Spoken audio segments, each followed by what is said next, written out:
देवेंद्र फडणवीसांनी पत्रकार परिषदेमध्ये सांगितलं होतं सत्तेचं वाटप समसमान होईल। त्यावेळी अमित शहा मान हलवताना त्या व्हिडिओत दिसतात असं म्हणत संजय राऊत यांनी भाजपवर टीका केली आहे। खोटेपणाच भाजपला घेऊन बुडणार आहे राऊतांनी म्हटलंय। तर उद्धव ठाकरे कोणत्याही चोर मंडळाबरोबर जाणार नाहीत असं म्हणत संजय राऊत यांनी भाजपवर खुचक टीका केली आहे। देवेंद्र फडणवीस वगैरे आम्ही सगळे गेलो वरळीच्या हॉटेल ब्ल्यू सी मध्ये।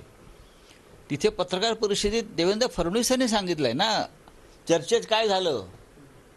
चर्चेत असं घडलंय की यापुढे लोकसभा विधानसभा आम्ही एकत्र लढू आणि सत्तेचं वाटप हे समसमान होईल, हे त्यांचं वक्तव्य आजही तुम्हाला गुगलवरती जा, यूट्यूबवर जा आहे ना, त्या व्हिडिओमध्ये स्पष्ट दिसत आहे की अमित शहाजी मान हलवत आहेत आणि मान्यता देत आहेत।